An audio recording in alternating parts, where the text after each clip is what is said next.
Coming to America, coming from America with a deal.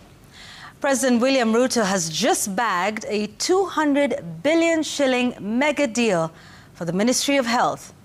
But not so fast, the High Court in Nairobi says. What and who is in the deal? We peruse the pages one by one. Not free, but fair. No rigging is possible, and goons and goodies can mingle. We're talking about the recent by-elections where different stakeholders are giving contrasting verdicts as Mbeere North and Malava constituencies send alarm bells ringing. We are on the by-elections review. And what is going on outside Malava and Mbeere North? Tanzania and Uganda are neighbors that are displaying some strange pre- and post-election symptoms. We are on the regional elections watch. On Bonyo's bone, Bonyo breaks bones with governance by opinion polls. On Sam Sense, making sense of the gap between the rich and the poor in 125 ways. Kai Kai's kicker, what if the Lancaster House independence talks were held today? And on my take, right or left, the narrow path to heaven or the broad way to hell? The tough choices for Kenyan clergy. The memo tonight is still being drafted. The gang is here.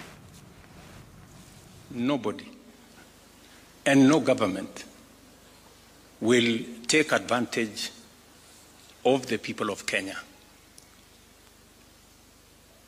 as long as I am president, because I am clear what we want, I am clear where we must go, and therefore there is no equivocation of whatever that the agreement we signed can undermine the interests of the people of Kenya, including matters to do with our health data.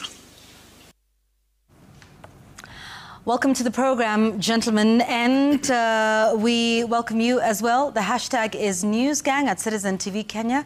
If you want to send us a text message, the number is 22422. That is where we begin with all of this talk about this health deal. And indeed, the biggest thing, I think, is the issue of data.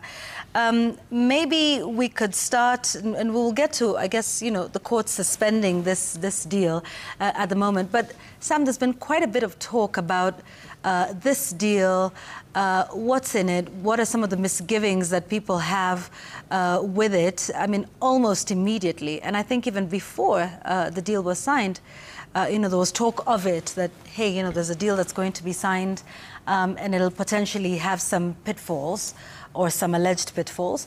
But also interesting that it took place least expected when the president, among other African leaders, were in the United States for the signing of the peace deal between Rwanda and the Democratic Republic of Congo. And then this happens on the sidelines. Indeed, and I think it's the product of a lot of work that has been going on, because even when you actually were speaking to the Cabinet Secretary in Douala and saying that there has been a lot of work going on behind the scenes. But as you say, we're just expecting that President Ruto is there to witness the signing of the deal between the two countries. But then again, we now hear about this. Fascinating, because it's quite detailed if you're to look at and also very significant, with serious consequences in terms of how the health sector is about just to get running in the next months and years. So first, the figure of $1.6 billion translating to about 208 billion shillings if you had to use the rate of 130 shillings to the dollar. And that's not small money. It's significant, which is to be spent on different programs, including HIV and AIDS, TB, malaria, maternal and child health, polio eradication, disease surveillance, and infectious disease outbreak responses, and so much more. So obviously the framework has a bit of the details that the resources will be utilized in. But also, keen to remind you of what has been going on the past many years and decades in terms of running the health sector in the country. And I remember when President Trump was sworn in, which is actually, it was this year, right? This year, yes, early this year. Yes, in January 20th. And immediately after, he came up with all these executive orders that included cutting funding to different entities, USAID closing down, some of the programs being allowed some time to continue running up until a certain extent. So this appears like the big transition from how they were running things using the non-government organizations funding different programs in Kenya. I think it's Marco Rubio who called it the NGO industrial complex. And the US government is shifting on how it engages with other countries. So yes, to some extent you'll see that there's mainstreaming of things. Of course, there has been a lot of complaints of how NGOs were running, that you find an NGO is attending to people who are dealing with tuberculosis or dealing with HIV and AIDS, and you find that the resources benefit more the NGOs and the people that work there, enriching them quite to a great extent, not necessarily improving the lives and the livelihoods of the people affected. But then, of course, there has been all this question, is this the right approach? So obviously, the US government appears to have changed its policy. The Kenyan government has been preparing for this, but like you said, one of the greatest concerns is the question of sharing data, because I think, and CS Duale was very insistent on the fact that the NGOs that were working in these health sectors were still sharing data with US organizations like the USAID. But then you see now this is a question of the government getting involved with another government. Of course, there are laws that govern data privacy, how much data is transferable. And it makes you start to think, because when the 4 laws managing the health sector now were passed, I think it was in 2023, there are a lot of conversations that went in there. We heard of the digital health law that is existent, that establishes the Digital Health Authority today. And there were questions, what exactly is this supposed to be? So eventually, remember that we had this program that is funded, that is managed by a consortium that includes Safaricom and other organizations, that is coming up with the digital health system that is costing 104 billion shillings. So if that system is the one that is supposed to be housing all these other systems, collecting data from patients, from other institutions, whether it's the suppliers of different commodities or the hospitals, and then you hear that actually this data is a commodity now being exchanged with another government, that's where the suspicion is coming in. So how are they going to use this data? Because data, especially health data, is pretty critical. It's such a serious asset. So the question is, how are we planning to use this data? How are we planning? And I saw you asking the question to CS Duale, what is the US government supposed to be doing with this? Of course, there are the questions that even in the deal that you find the US government is going to take charge or to take care of medical supplies, some drugs that are required for management of some of these conditions or diseases. So then, is that data supposed to be a commodity for the US government and its private sector for them to map out and see what is the disease burden in Kenya? How can we intervene? How do they intervene? Of course, they don't intervene by helping. This is a market. Right. So they'll have to get to the point of developing commodities that respond to that. But now the question is, because again, there's certain, what is the opposite of ethics? The opposite of ethics, there are certain non-ethical behavior that you find certain businesses engaging in, so that they will develop a drug that is not necessarily supposed to cure, but to manage even conditions that are curable. So was that addressed in this arrangement? Because we have no control over how US authorities or US entities function. So that question needs to be dealt with, because data is critical. Like, let me just use an example. We are on social media. Kenyans are on social media. Your data is available. Some of those social media companies are not doing you a favor. No. They are not helping you to connect with your friends. No. Your data is for sale. That's why every now and then you'll find an ad coming. You're watching a very interesting clip, then you see a reel coming and tells you that this video will continue after a certain 5 seconds. After 5 seconds. The eternal 5 seconds. Yes, you get so tired and then you quit. Obviously, your data is being sold to some people, and that's how the social media companies make money. So this data that we'll be providing to the US government, I think that needs to be cleared. Because without that, then the suspicion that people have, even if you say that you're going to de-identify the data, meaning that your personal details will not be traded, what is our right? How do we protect our right as a country? Because putting an entire data of a country to at their disposal of another country and private entities and businesses, there are questions to be raised there. And I think when I heard the president saying that it will not happen under my watch, and he says a lot of he himself, which is okay. But I think we need more confidence when it comes to, as a government, not just him, because he may be well-meaning, but those that work in the behind the scenes, are they well-meaning? I think the biggest question is, if that data happens to be used beneficially in one way, which is that they look at all of this data, they have epidemiological studies, and they're able to create a drug, say. Do we benefit from that? Because in essence, then, we would be the guinea pigs on whom you are, the information and the data that you are using to do that. And I think then the question that many Kenyans are asking is, if you use this data and you create a drug, do you then sell it to us? Again, at the same commercial rates? Do we get it subsidized? Do you know, to what extent are Kenyans benefiting? And data is big business, and so is big pharma. I want us to listen to Susan Barnes, who's the head of the diplomatic mission, speaking on these data security fears. We are just putting on paper the similar policies that we've followed for many, many years in this space. And so any data sharing going forward will be aggregated data. In other words, not personally identifiable data. And not only that, when I spoke with the cabinet secretary, you know, about exactly what data is being shared, that matter has not come up quite clearly. Is there genomic data? Is there a specimen? Is it files and records of de-identified data? And de-identified, like you say, it means, you know, it doesn't have my name, my age, you know, it doesn't say anything about my identity. But it was general health data, but nothing too specific. But then we then heard something different, that there could be specimen that is being shared and specimen that could be tested. Listen. We would test some of the specimens where they didn't have the capabilities within their own labs, so that we would actually continue that moving forward.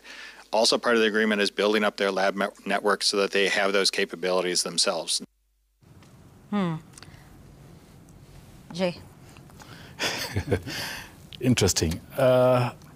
First of all, let me say that this is a very good deal, but only if managed very well, because the concerns that are being raised are very valid, and Kenya has not been able to address these concerns effectively.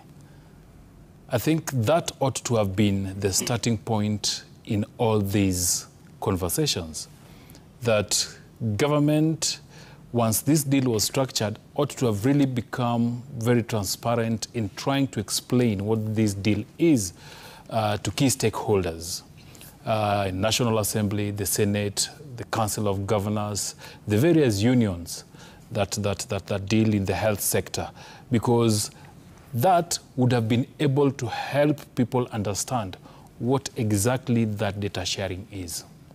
But you see, when you're coming post-effect, and now you have people who seemingly are supposed to understand what exactly needs to be shared, but they still can't tell you in black and white that there's some sort of cloud in what ideally should be, this is what we are sharing, and to this extent. So the first place that the Kenyan government ought to have started this conversation would have been to be very transparent with the various stakeholders in the health sector so that they understand the scope of this. The other thing that is also important to understand in this deal is that President Trump has been rallying around the America First. This deal is actually called America First. Yeah. Yes, and like Sam rightfully says, this data is supposed to inform the America's big pharma sales in the country. Because there's nothing else the American government would want to do with such kind of data, testing specimens and all that, if they're not going to manufacture drugs and ultimately sell it to the areas where there are disease burdens. Trump has been pro-business, and you do not go into such a deal if it is not satisfying the interest of American businessmen. Yeah. So the government needs to be very clear and say, this is the extent of data we are sharing. And this is why we must share it, because part of the deal includes the drug supply chain. And simply tell us that based on the data we share with them, they'll be able to map up, generate or manufacture or innovate drugs that will be able to help us deal with such kind of diseases. But all these that they're trying now to blame people who previously were in the NGO industry and are now have been cut off the deals and all that is adding to the mystery of what needs to be shared. So it is important for them to be very open, communicate what exactly needs to be shared, so that Kenyans can understand that the sharing of data is an important part and parcel of this deal, and the ultimate goal of it such that we are able to get drugs that treat certain diseases that have been a burden to us over time. But trying to explain it in a way that still sounds dodgy simply makes people become skeptical about it. Because rightfully, this data is being collected by private sector players and government, whichever facility. They always collect such data. But now that the government is openly saying we are going to share this data, they must tell Kenyans exactly what this data is going to do. And that is what people are asking. Yeah. Nothing much. Yeah, and like you say, there is some positives about this deal. One of them is this, that this is a phased deal. Yes. So over the next 5 years, I think it's really the first 2 years, 26 and 27, that the US government is doing a lot of the heavy lifting in terms of money. Yes. But from the third year, Kenya is expected to gradually start taking up all of this funding towards being self-reliant and completely off of this funding by the year 2030.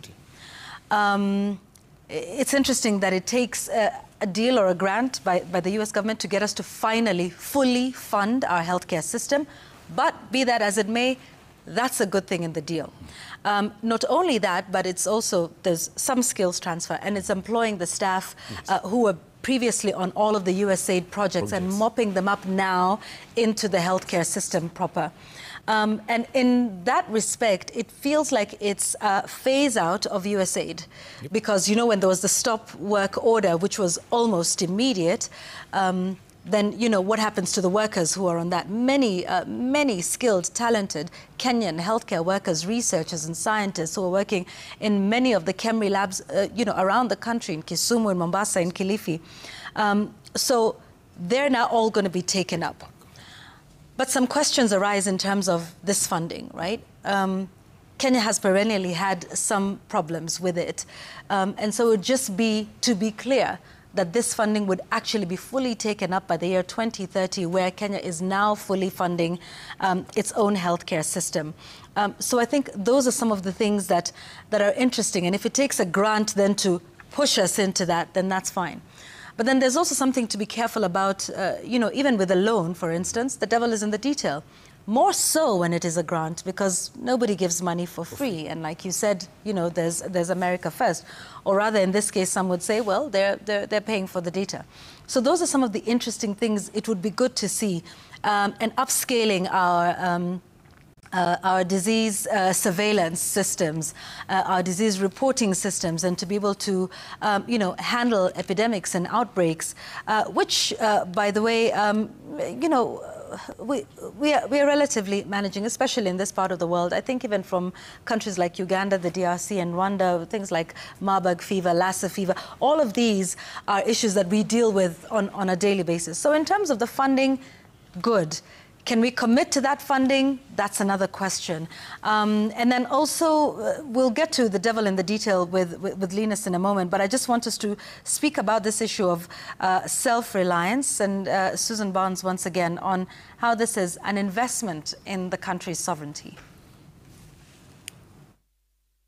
should we be getting assistance? Kenya should be self-reliant. What about our sovereignty and our rights? And I think that this is really an investment in Kenya's sovereignty and self-reliance. And then there was also Brian Redman, who's the PEPFAR country coordinator, explaining the phased transition. A phased transition over time to try to get to make sure that the government has the systems to be able to do this. And then, of course, the Secretary of State of the U.S., Marco Rubio, who talked about what the money will do. That money is not just going to be spent to provide medicine and care. It's going to be spent to improve the domestic infrastructure, healthcare infrastructure.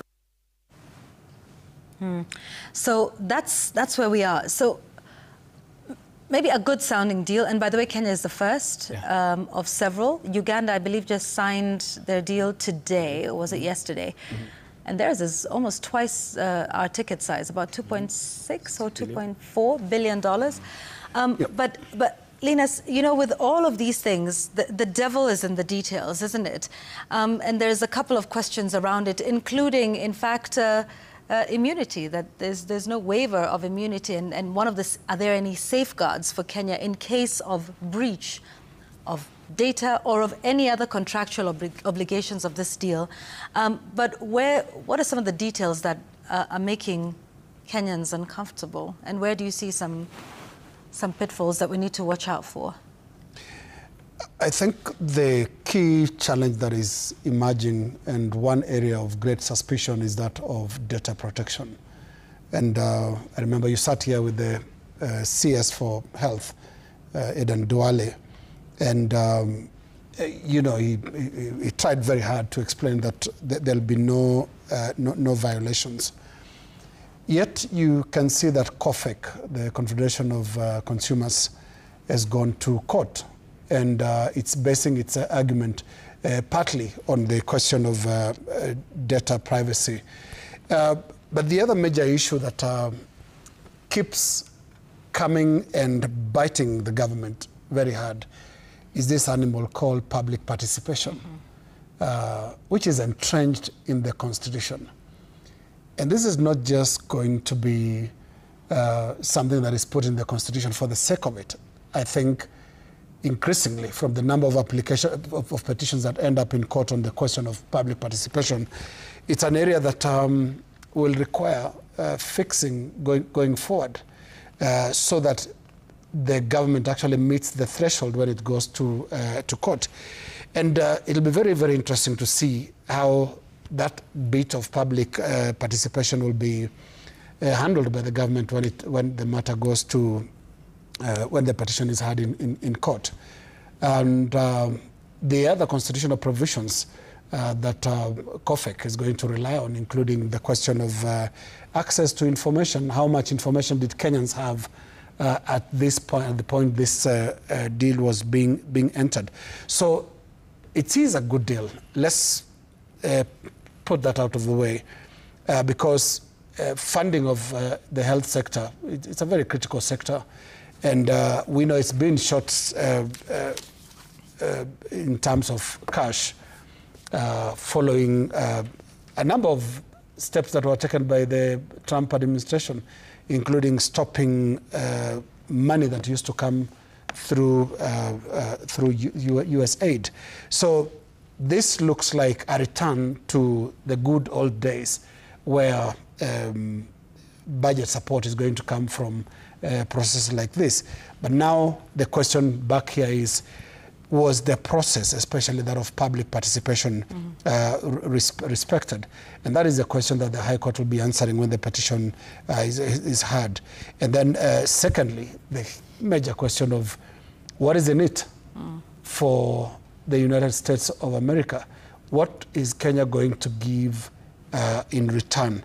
And I think we had analysts here last night with Jeff Koinange, who just said something to the effect that there is no free lunch. Yeah.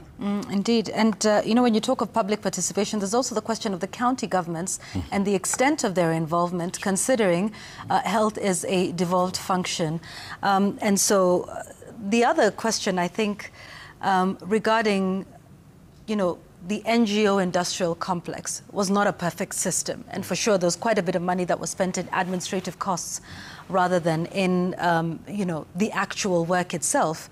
But I think our government also doesn't always have a good track record of how money is spent that comes into the country. We've all seen and heard in this country Eurobond that supposedly went into, quote, budgetary support. We've been assured that this will not be the case. But it would also be important for this current administration to also assure us of the same. How sure are we that now that we've bypassed the NGO industrial complex, what assurances are there that this particular government-to-government deal, by the way, haven't we had G2G deal before with respect to the purchase of fuel? And we all know the big questions that were raised around that. But I think the government also has, an important role to play in assuring us that this money will be used for its intended purpose, that corruption won't also seep into these monies. Because after all, we might not be paying this money back, it is a grant, but if this is supposed to help our health system, our health infrastructure be self-reliant, then that is something that, it would be a waste if that money didn't go to where it's supposed to go to. Before I come to you, Sam, I want us all to listen to the President assuring on the accountability of funds. That every shilling and every dollar will be spent efficiently, effectively, and accountably. That was while in the U.S. When he came back to the country, he did speak about those who are raising questions over this deal. That's what he had to say. I know there are entities that have been benefiting from these resources, and as a result, they are sponsoring all manner of stories around. If they have a problem with the current structure, they should go and talk to the government of the United States. Now, I'm not sure how helpful a tone like this is when you're trying to build trust and trying to involve the public and assure them that you have their best interests at heart. So on one end, when you say, I assure you none of this will happen under my watch, but when people ask questions, there is this flippant, dismissive tone. I'm not sure that this helps the case any better. Sam? Indeed, because the U.S. policy is now to move away from the NGO industrial complex. So also, the U.S. is not our business. Exactly. So these people that are supposed to go and ask questions in the U.S., they are supposed to go there and ask for who exactly? Who are you is what you will be asked in the U.S. So really, I think, because if you look at the deal itself, and it's very detailed, including on performance indicators, that if you're talking about the status, people with HIV who know their status, you want to move it from currently 95%. By 2030, you should have gotten to 97.5%, meaning that almost everyone who is HIV positive is aware of their status. And then you go ahead and you even look at how they are treating the viral load itself.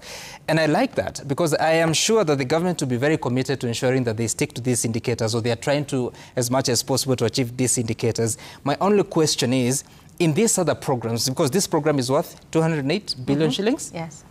208 billion shillings, totally accountable, sharing the data with the supporting government. Yeah. How about the 4 trillion shilling budget that we talk of? What is the accountability? What is the transparency? When people ask questions and then they're called naysayers, why is that lost? Because you'd imagine that if you're going to be accountable for 208 billion shillings to a foreign entity, how about your own citizens? Because we have so many programs in this country, including the recent one on how counties are supposed, it's called the National Equipment Support Program, that counties are supposed now to be buying medical equipment that they require under certain arrangements. If you have to look at the SHIF itself, we came up with the law, we came up with the implementing regulations. What are the metrics? What are the performance indicators? Because now we are done with 1 year of rollout. How well have we done? Apart from the 27 million who are registered on SHA, yeah. How well are we doing in terms of satisfying the needs of the people, not just financially? Yeah. Because, when you talk about money, it looks like it's the end game. No, the end game is for the population to get better, that when they fall sick, they're able to find support that they require, that they're able to find medication. But more importantly, that they get better. So even if they're dealing with chronic illnesses, they're not having to struggle. So do we have performance indicators of the programs that are implementing? And if there are, because usually the technocrats, the consultants will always come up with metrics on how to measure that. Do we report about that to the people and not the media? I'm talking about the government that is implementing. Does the Social Health Authority report to Kenyans that, yes, we have 27 million registered, only about 4 million are contributing, but more importantly, what is happening to the disease burden and how we're able to address some of these concerns? And that happens, it goes to every other entity that is involved in the health sector, whether it's about KEMSA, apart from every time that we hear that we are trying to improve the rate of the rate at which is it called the fuel rate, that you make a requisition and you get your drugs within a particular time. Yeah. Despite those pronouncements, are we keen on documenting things so that when you are getting on board to implement a transformative program, it is truly transformative even in our manners as a country? Yeah, and you know, there's the argument as we take a break that but our data was being shared anyway by USAID and the others. However, that argument falls flat on its face for this reason. It is the same NGO industrial complex that has been blamed for unaccountability, right? And that was sharing our data anyway. And that the government of Kenya says they had no oversight over this NGO industrial complex, right? So now that the Kenya government is taking over this deal, you can't be doing the same thing the NGO industrial complex was doing that you claimed to have no control over. And now when you have the control, you say, well, if they were doing it, so should we. And it is the government's responsibility by law, by constitution, morally, ethically, to protect the country's data and to be accountable to the Kenyan people about what you're doing with their data.